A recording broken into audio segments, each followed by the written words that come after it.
everybody. I'm Larry Ridley, and this is the NFL on EA Sports. Anticipation is mounting for today's game. We've got two quarterbacks looking to make an impact. It's Rivers' Chargers going up against RG3's Browns. So let's get out to First Energy Stadium in Cleveland. Here's Brandon Godden and Charles Davis. Thank you very much, Larry. We are here on a beautiful afternoon for football. Today, we're set for a good AFC matchup between the San Diego Chargers and the Cleveland Browns.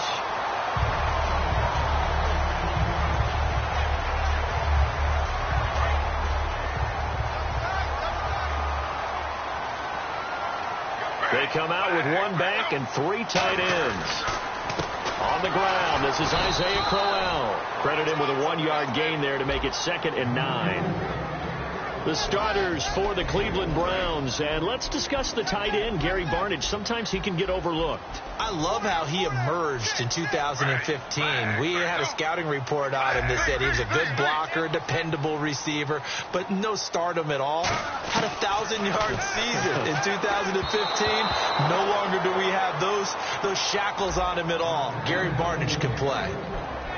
Time quickly to look at the Chargers defense. Brandon Flowers is a veteran cornerback who often has his speed questioned, but never his playmaking ability. So trouble already here on their opening drive. This is 3rd and 9.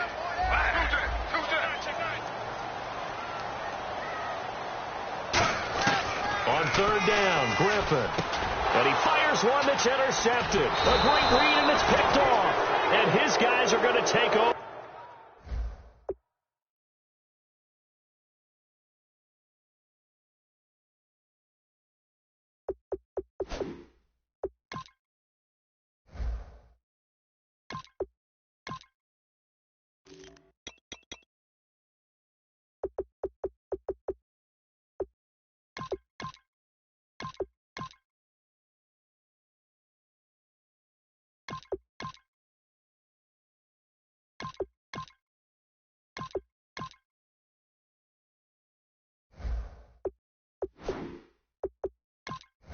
At the 39-yard line.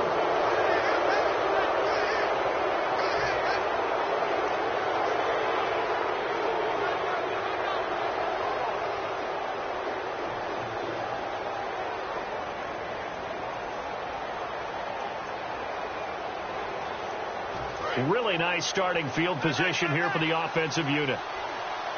And on the outside, they're playing press coverage. Following the interception here, Rivers.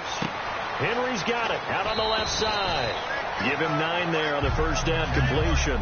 Seeing that play and understanding just how tough it is to cover tight ends, especially the ones running around the NFL nowadays, makes me glad I didn't make it in that league. I would have had a really difficult time. But now you get to sit up here with me. Yeah, and that's fun, isn't it? And what a really nice gain right there on first down for them.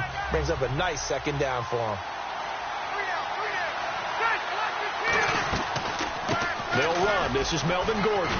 And he'll go down here right around the 23-yard line. I know an injury knocked Melvin Gordon out of the last couple of games, so he missed his opportunity to get to 1,000 yards. But does the injury hurt more, or just the fact he didn't get that 1,000 yards? Yeah, he was on pace for it, obviously. But coming into the season, people were saying this is going to be a good year for him, and we're going to see a bright Melvin Gordon in the future. We saw glimpses of it. They restructured their offense in order to give him better opportunities, and he took advantage of it. Scary. He's only 23, folks. So many times you hear today's NFL described as a space game. Get your best players into space with the football in their hands. That's why sometimes you swing it out to your runner, get him out in the flat, and let him have a chance to make people miss an open field. And he's going to be brought down just shy of the 5 at the 6. Brandon, more and more offenses are going to the philosophy of using every inch of the field to try and spread things out. And when you're running back and catch the ball as well, that can only help your offense.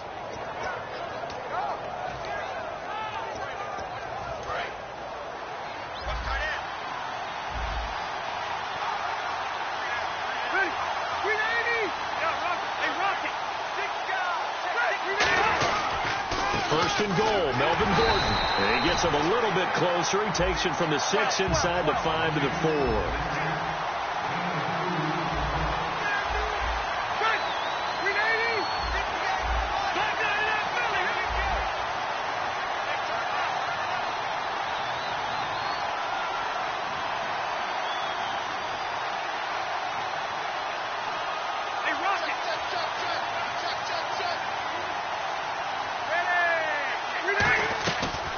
now on second down. He rifles one that's intercepted. Down the numbers. There he goes. A great read, and it's picked off. The 30. And he takes this one back into the end zone, and the Browns defense has a touchdown. I don't know who all is to blame there, but I love seeing pick sixes. Nothing like seeing someone pluck it out of the air and go the other way and see people try to change directions. Hard to do.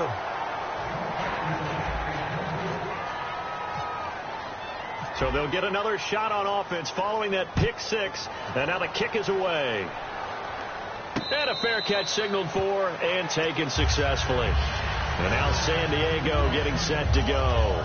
And following the pick six, and they have decent field position in throwing that pick six. We'll see how they attack this drive. And I think all you say to your guy is, listen, let's just take care of the football a little bit better. Make some better decisions on this drive, and they'll probably help him a little bit with maybe some really high percentage throws early to let him get settled back in. But they told us they've got confidence. And nowhere to get away. Rivers is dropped. Emmanuel Agba in there to sack him for a loss of 6.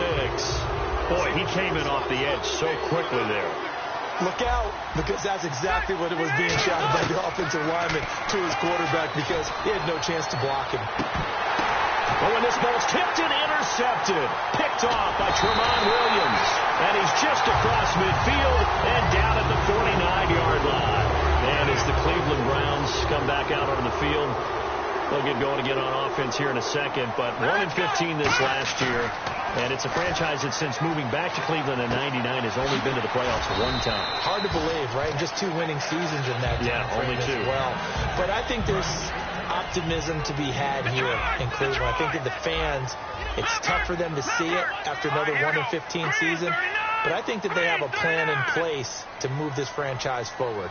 Ownership, front office, head coach, all in lockstep together with a vision and a plan that they intend to execute. And he gets this one all the way down inside the 15. Give him 30 yards there. Red zone opportunity. We just saw him hit a big play there on a deep post. And most of the time, the post isn't available because usually you have defenders in the middle of the field.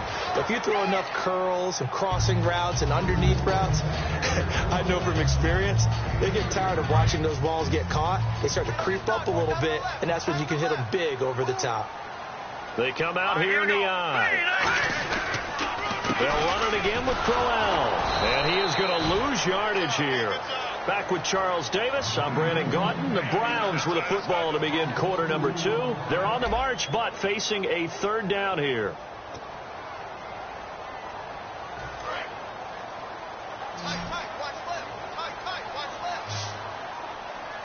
Here we go now. Green 39. Green 39. Detroit.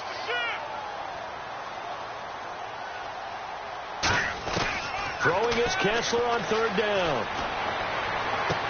Did he get the feed down? Yes. Touchdown. Corey Coleman from 13 yards out. And the Browns add 6 to their lead. Oh, such great concentration there, going right up against the side of the end zone, but able to get the feet inbounds.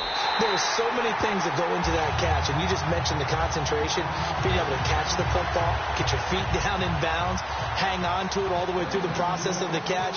That was a phenomenal play. Now after the score, it's Parkey on to kick it away. And no return on this one as the fair catch is signaled for and taken. So out come the Chargers. And following the interception, we'll see what they can put together on this drive. I can hear my old college coach right now. He always used to tell us before every game, the team making the fewest mistakes will win. What they're hoping is that last mistake is their only one of the game. Coaches, that's all they talk about, turnovers, right? Minimizing those and maximizing opportunities. That incompletion, Charles, gives me a chance to put you on the clock real quick. NFC teams last year that did not make the playoffs that might make a push this coming year. Well, 3 that come to mind right away that we thought were going to be in 2016. Minnesota, remember the start they got off to before that didn't work out so well for them. Arizona, we thought they were a lock to be in the playoffs. In fact, many of us called them Super Bowl contenders.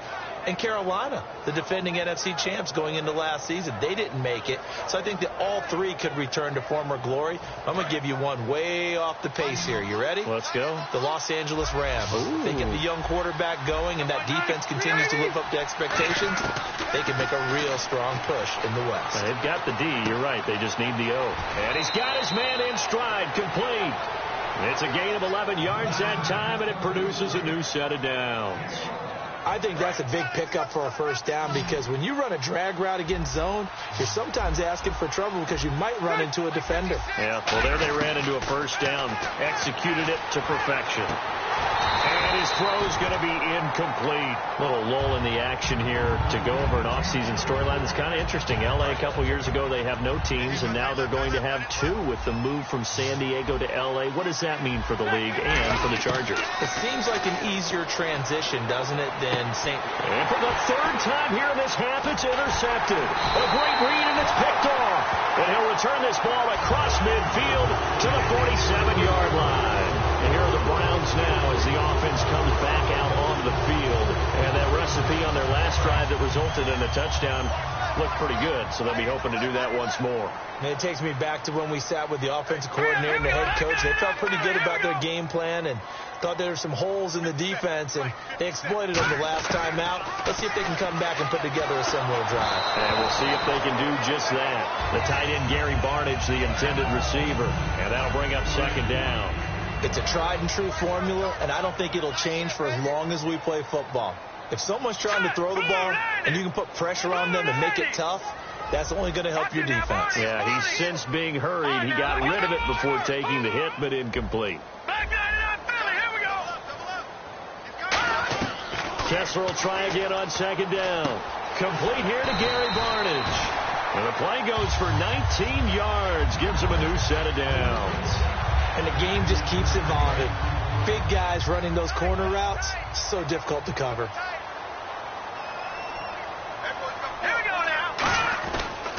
A first down carry now for Crowell. And he's going to take this down to about the 17. It'll be a pickup of 10 yards. And that'll make it second and a foot or so. Not an ideal spot to be on first down, but I love that the play caller did not immediately abandon the running game and say, okay, we've got to throw it in order to pick it up. Stayed with the run, was rewarded with a big-time pickup. Now they're in second and manageable. Now Kessler throwing on second down. His throw caught at about the 5. And eventually stopped just shy of the goal line right around the 2. Well, coaches always talk about finding balance on offense. I don't think you get much more balance than this. Big-time run, big-time pass. A 1-2 combination looked pretty good. How about that? Let's see if they can continue to take that kind of a punch, though. From the 2-yard line now, it's first and goal. Crowell, and he'll go backwards, losing yardage to the 5. A loss of a full 3 yards, and now it's second down.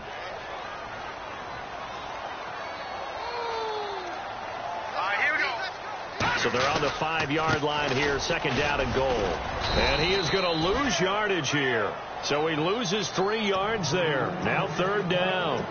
On goal-to-goal runs, when you create lost yardage plays, the only way that happens is either called pressure or what I like to call straight-ahead pursuit. A great read, and they get to the backfield and make the play. And that was a big chunk of yardage lost.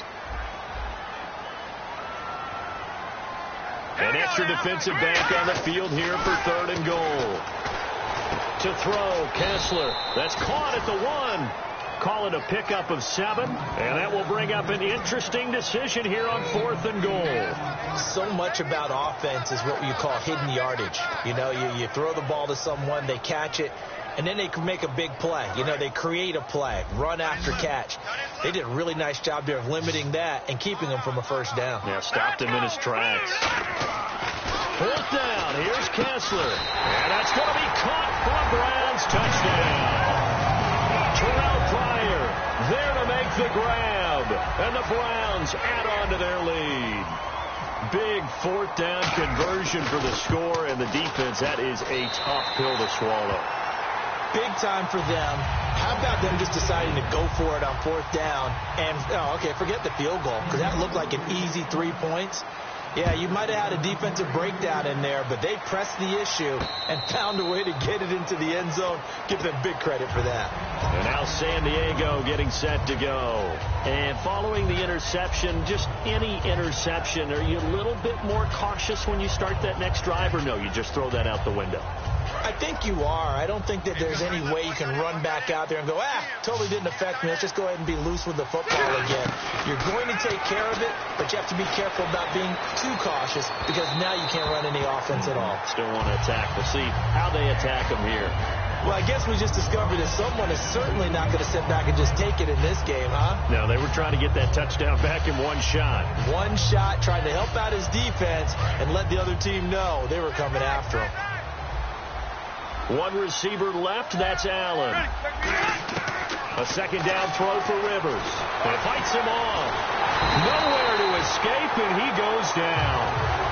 Now whistles come in. We're going to get a timeout here by the offense. It's just their first, so they'll have 2 remaining here before we get to halftime.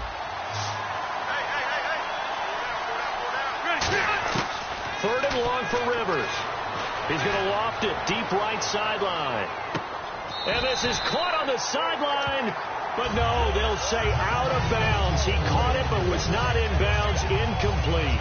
Well, they've had a pretty frustrating first half here offensively, and then just continued there with that incompletion. Yeah, definitely frustrating for them, but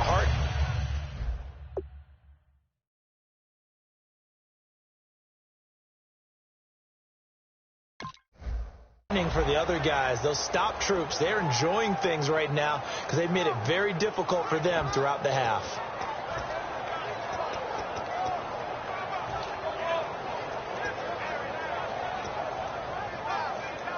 Rivers is going to stay out there.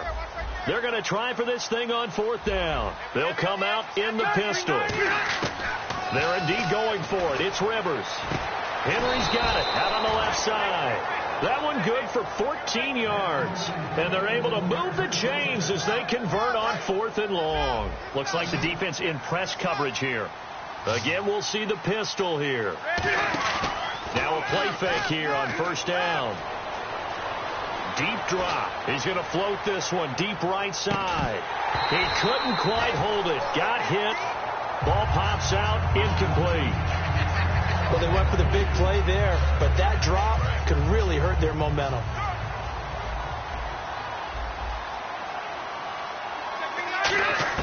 Throwing again. Rivers on 2nd and 10.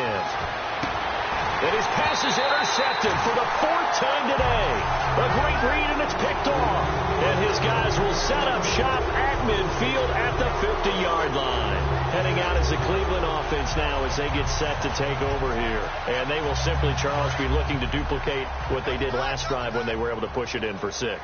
And they hope it'll be that easy, right? To be able to take exactly what happened before, replicate it. They may have to make a few additional changes along the way because I'm sure the defense will make some adjustments, but they've got to have great confidence. Now hold everything here. We're going to get a timeout by the offense.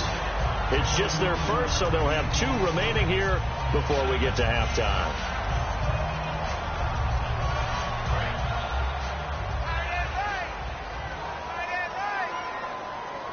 They'll come out in the pistol. On 1st and 10, it's Kessler. That is caught right at the 10-yard line. Now whistles come in. We're going to get a timeout here by the offense. So that means they're down to 1 remaining here as we head toward halftime.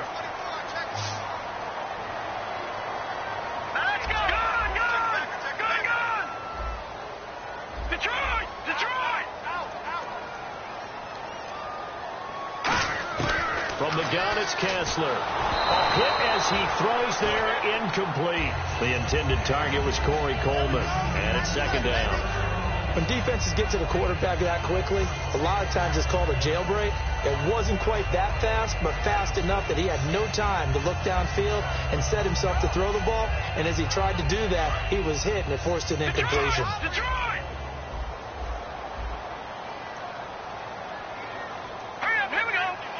Coleman, the man in motion right.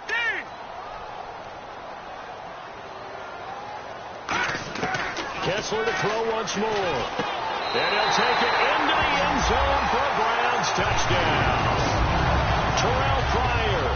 catches, 2 touchdowns here so far. And the Browns add 6 to their lead. Heard a coach talk about those late-in-the-half scores, especially ones that give your team a pretty decent cushion. He said those could be the ones that could finish. Oh, look at this. A flip to the kicker. He's going to try to run for it. And he'll cut it to the right sideline. And he is not going to get in there. He stops short of the goal line, and the lead is going to stay right where it is. Now after the score, it's Parkey on to kick it away.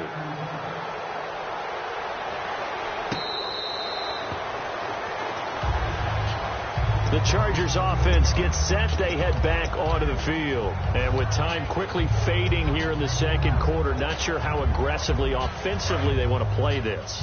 I think we'll find out just how much they trust their guys in this situation if they decide to take a shot. They go back to the air here after the INT on the last drive. And my goodness, another interception. A great read, and it's picked off. And his guys have got it back at the closing stages of the first half. And now Cleveland geared up to take the field. And with time quickly fading here in the second quarter, not sure how aggressively, offensively they want to play this. I think we'll find out just how much they trust their guys in this situation if they decide to take a shot. Over the middle, the catch by Coleman. And he's able to get this one down to the 40-yard line. They got 18 yards out of that one, and it gets them a new set of downs. So even though it's first down, here's the field goal unit on now to try to get 3 before halftime. They'll spot it at the 47, so call it a 57-yard attempt.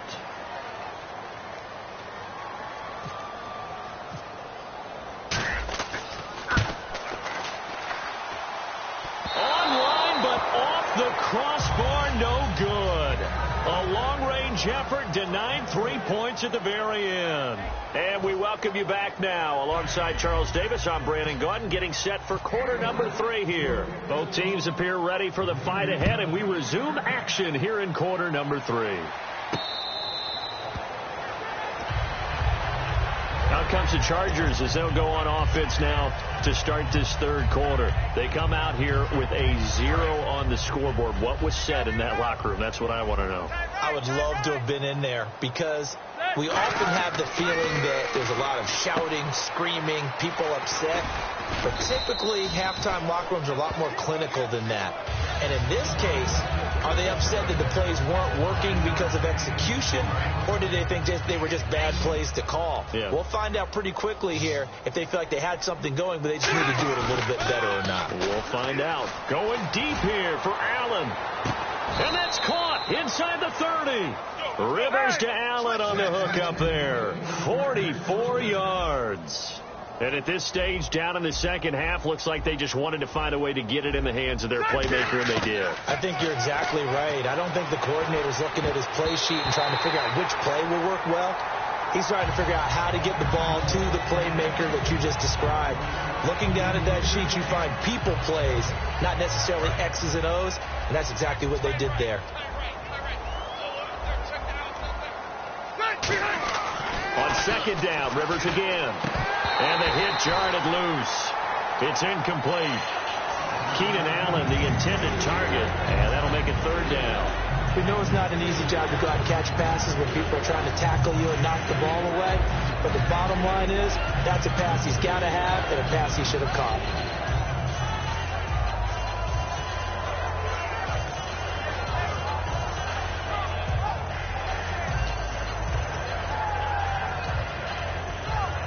And the offense looks to pick up the first here on third after that incompletion.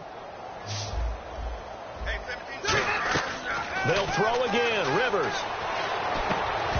And incomplete. The contact made the ball roam free and brings up fourth down. One of the best routes, one of the favorite routes of any play caller. He just ran that one. Nice little angle route. That's supposed to be a catch, and usually it is, and running back dropped it. Yeah, I mean, he's a running back, but he's got hands. He should have caught it. Well, I guess they figure they got to start taking some chances. Here's a big one in this third quarter as they'll go for it on fourth down. Rivers now. And it's complete. Henry 12 yards is the pickup there. And on 4th and long, somehow they're able to keep the drive going. And they're going to hurry back to the line now. From the red zone now, Rivers. Henry's got it out on the left side. 5 yards on the catch there, brings up 2nd down. Looking to jam the receivers at the line here. Press coverage look defensively. Obviously, this has not been a banner game throwing the football. So what you got to do, you got to kind of down focus, don't you think? Find the tight end, take some easier completions. The interception last drive there. He hits the reliable target. 6 yards on the pickup, and it leaves him with a 1st and goal. And the offense moving quickly to the line. Well, clearly one of his advantages as a passer is his height. Sit back in the pocket, fire. And he's into the end zone. Touchdown, Chargers. Melvin Gordon taking it in from 2 yards out. And the Chargers, they're able to cut into that deficit. And while no one on the offensive line will get the 6 points next to their name, they should be credited with this one. Tremendous blocking to get the runner into the end zone.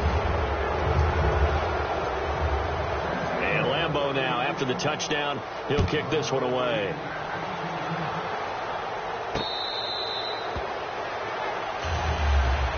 Now we take a glance at the offense as they work their way back out for their first possession of the second half. Last time out, they had that long 50-plus yard field goal that they missed. And I'm sure on their sideline they're thinking to themselves, okay, do we still want to try one if we're in that position again? And I would dare say that the answer would be yes. They're going to have a lot of confidence in their kicker. But just to be on the safe side, I'm sure they told their offensive guys, can we get a little bit closer this time? Yeah, get a little closer. Yeah, you know, I'd rather get in the end zone first and foremost. But if all else fails, less of a field goal attempt for him. This one complete to Coleman. 15 yards through the air and a 1st down. And just a small glimpse there as to why they like this rookie so much. And that's why they lit up a little bit in our meetings with the coaching staff. Yeah, when we talked about him, they did. Yeah, you know, they like his work ethic. You know, this guy's running every route well in the route tree and getting better at it all the time, really honing his game. They expect a pretty good jump out of him as things continue to move on.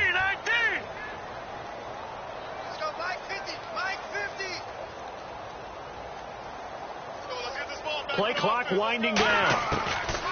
Looking to throw on first is Kessler. Oh, the ball comes out on the hit, but they'll say it's incomplete. CD, wanted to get your thoughts just on the landscape of the offseason for each of these teams. Super Bowl in the rearview mirror, but so much going on. People look at the draft a lot. But there's a lot more that goes into the offseason for these front offices, is there not? It certainly is, and even before we get to the draft, you start with the combine. You know, that's held in Indianapolis every year, and you have about 350 of the top prospects coming together to get their physicals and interviews and on-field performance, and all that will get evaluated along with their game tape. And then you've got the free agents, all right? That starts, I believe, in early March, where now the free agents can start moving around to different teams, so your team's starting to take a little bit of shape there, free agency, because then the draft's coming up. You're trying to put your team together with new draft picks, have everyone start to move in one direction. And he fires one that's intercepted. A great read, and it's picked off. And they'll start with great field position at the 41-yard line. And now San Diego getting set to go. And they're going to need another score. Got one last time, but still down here. When you're playing catch-up, every possession becomes crucial, doesn't it? It's vital. Get back out on the field, punch it in the end zone again. They know it's not easy, but what they do have going for them, they did score the last time. They think they've got a good formula working. And what about the defense? Well, now you're just saying to yourself, okay, we gave up a score last time. What adjustments do we need to make to slow them down now and get the ball back for our own offense? Is it more pressure? Is it more zone? What do they have to do? They're trying to figure that out themselves. We'll see if they can figure that out right here. And when all else fails as a defender, when you're not there in the coverage, your best friend is exactly what we saw there. A big play shot taken by the offense. Unfortunately, it ended in a big drop. And boy, that one drops incomplete, but if he was hit a fraction sooner, it may have been a fumble. The good signal callers would never go back in the huddle and play the blame game because they need those guys to protect him. But on that last one, his offensive line, they lost their leverage very quickly, and that's why they were able to get to him and hit him as he tried to throw the football and force an incompletion. On third down, Rivers. And he takes a shot on the release as this will be incomplete. He was looking for Travis Benjamin that time. And now it's fourth down. Got to give some credit. They're able to hop up in the air and bat that one away. And that's frustrating for an offensive lineman because the only recourse is when he goes in the air to try and get some type of a pop or a shove, hoping to bring his arms down. Still just the third quarter, but they've got to make something happen. I think they know that. They're going for it on fourth. Fourth down, Rivers. And now here is another interception. A great read, and it's picked off. And he's able to take this one back to the 36-yard line. And now Cleveland geared up to take the field.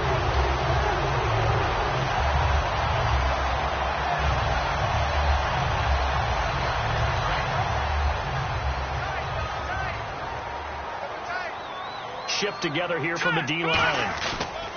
They begin with a run by Crowell. And he went nowhere. Well, he went backwards, back to the 33. A loss of a full 3 yards, and now it's second down. And the offense there, the O-line, everybody really on offense, they were just manhandled at the point of attack. Yeah, you could pretty much call them all out, couldn't you? Almost by name, right? That was a very tough sequence for the offensive line. But how about that defensive front creating a new line of scrimmage and creating a lost yardage possibility? And he still doesn't have a catch. We're into the second half. I think it's a little bit of a surprise to me, but that was one he should have caught. Absolutely. That was his best opportunity right there. He dropped it. Here we go. Third and long. It's Kessler. That's complete. It's Gordon. And he'll be out of bounds up past the 45. And 15 yards there on the catch and run. I like watching the wide receiver screen because it's a real teamwork play. Because guess what? The guy catching the ball, he'll get all the credit. But how about the people up to block in front of him, either fellow receivers or offensive linemen?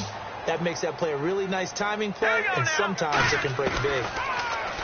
Kessler now to throw. And no escaping this time as he'll go down. They got him for a sack. Joey Bosa. He's the one that got to him. He takes him down for a loss of 9. Here we go now. No. Check. Patriot. Gone. On second down, Kessler. A battle for it here, and this will be caught. And he'll be taken down, but not before getting this inside the 30. The last drive he threw the pick, but he's not shy. He's going down.